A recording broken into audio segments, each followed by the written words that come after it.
Missile anti-navire RBS-15, une surprise suédoise pour les navires de guerre russes. La guerre entre l'Ukraine et la Russie se fait de plus en plus féroce. La Russie n'hésite pas à utiliser ses Kalibras et ses Iskanders pour raser les quartiers résidentiels des villes ukrainiennes. Les Ukrainiens répondent avec des missiles à longue portée contre des entrepôts, des quartiers généraux et des ponts situés loin dans les arrières de l'ennemi. À cette fin, l'Occident commence à fournir à l'armée ukrainienne des armes de plus en plus modernes, très précises et de longue portée. Il devient de plus en plus clair que le bien doit gagner dans cette bataille entre le bien et le mal. Sinon, le monde sombrera dans l'abîme du chaos. Cette bataille est partout, sur terre, sur le sol et dans l'eau. Voici comment l'Ukraine affronte l'agresseur sur l'eau et ce que la Suède a à voir avec cela. Nous vous le dirons dans cette vidéo. Dès les premières heures de l'agression, la Russie a bloqué les ports ukrainiens de la mer Noire, privant l'Ukraine de la possibilité d'exporter des céréales, provoquant ainsi une crise alimentaire mondiale. En outre, l'agresseur avait la possibilité de débarquer soudainement une force de débarquement depuis la mer pour s'emparer d'Odessa et de Mykolaiv. Cela aurait mis les dirigeants ukrainiens dans une situation très difficile, presque catastrophique. Mais nous avons dit que c'était le cas. Donc, maintenant la Russie a perdu cette opportunité ? Oui, et l'un des facteurs décisifs qui a conduit à ce résultat a été la livraison par la Suède de puissants missiles anti-navires à longue portée RBS-15. Ils ont permis de compléter la défense anti-navire en profondeur. Quiconque suit la résistance désespérée de l'Ukraine face à l'énorme ours russe et les missiles norvégiens Harpoon, d'une portée de 130 km, avaient déjà été fournis à l'Ukraine. Ils ont permis de sécuriser les côtes ukrainiennes contre les vedettes rapides russes et de repousser les plus gros navires loin en mer. Mais il serait merveilleux que l'Ukraine puisse frapper les navires de guerre russes là où ils sont stationnés, ou du moins les empêcher de quitter la zone de la péninsule de Crimée. Après tout, plus les forces de débarquement sont éloignées, plus la partie défenderesse a le temps de repousser l'attaque. L'agresseur aurait ainsi été pieds et poings liés et les amiraux de Poutine auraient été privés d'appétit et de sommeil. Et maintenant enfin, les Ukrainiens disposent d'un tel missile anti-navire. Voici le RoboSystem 15, ou en abrégé, le RBS-15. La portée est de 200 km, le poids au lancement est de 800 kg.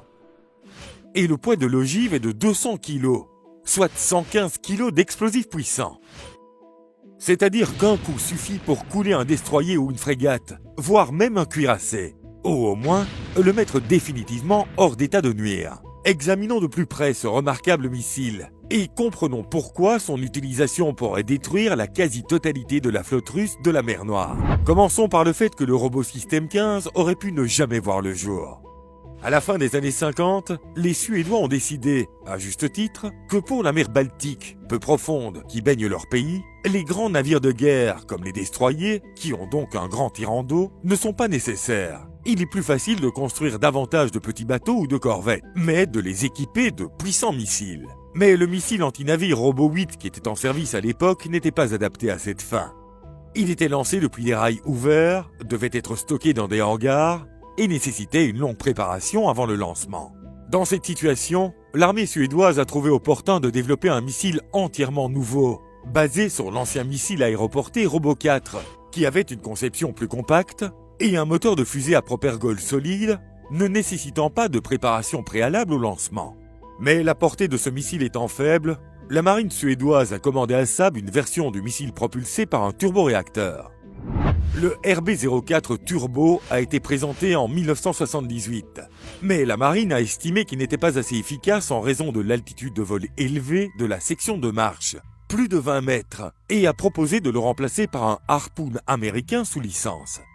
Mais les employés de Saab ont réveillé l'esprit de fierté de leurs ancêtres vikings. Ils le redessinaient rapidement en RBS-15, le missile américain supérieur. Et, à la dernière minute, la décision fut encore prise en faveur du modèle suédois. Et en 1985, ce missile, développé par Saab en collaboration avec la firme allemande Diehl BGT Défense, fut adopté pour le service. Il équipait des unités anti-navires côtières et des bateaux.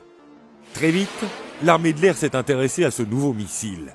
Et bientôt, la modification pour l'aviation RBS-15 a été créée. Il est ainsi devenu un missile universel terrestre, maritime et aérien, capable de détruire des cibles maritimes, et après modification, également des cibles terrestres. Le missile a été amélioré à plusieurs reprises et sa modification RBS-15 MK3 est actuellement en service. Le missile RBS-15 est basé sur le schéma aérodynamique du canard. C'est-à-dire que la queue orientable est située devant l'aile, avec une disposition en forme de croix des plans d'aile et des gouvernails. Il est équipé d'un turboréacteur français micro-turbo Tri-60, d'une poussée de 450 kg.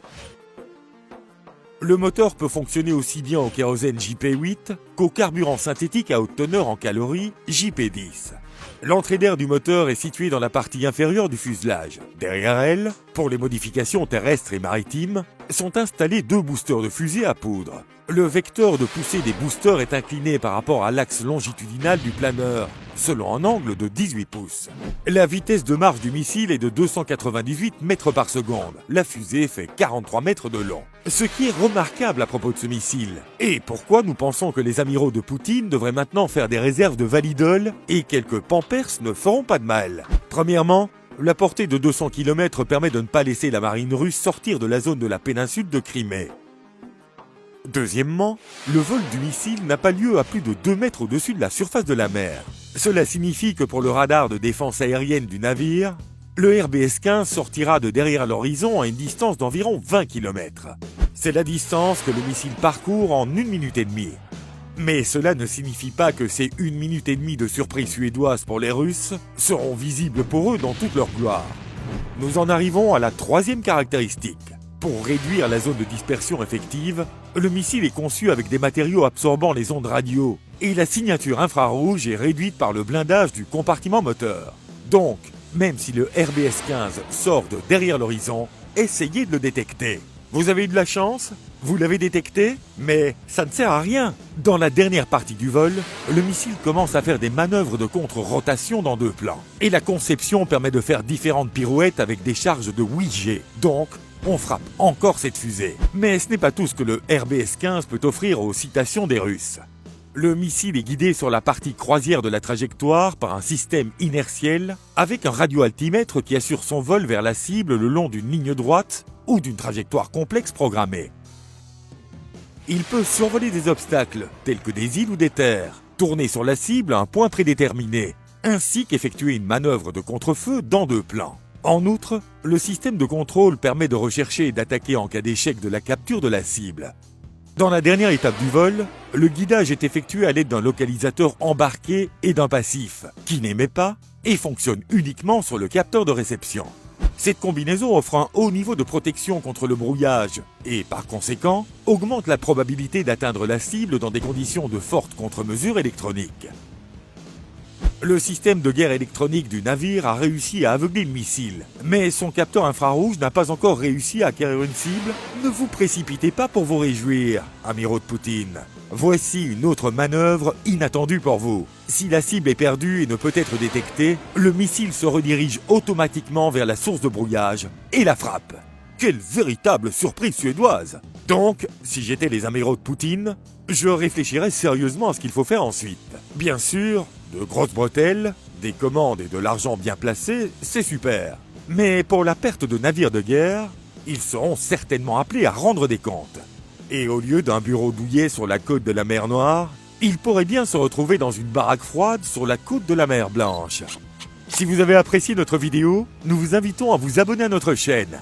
Il y aura beaucoup d'autres vidéos intéressantes sur des sujets d'actualité liés aux équipements militaires modernes.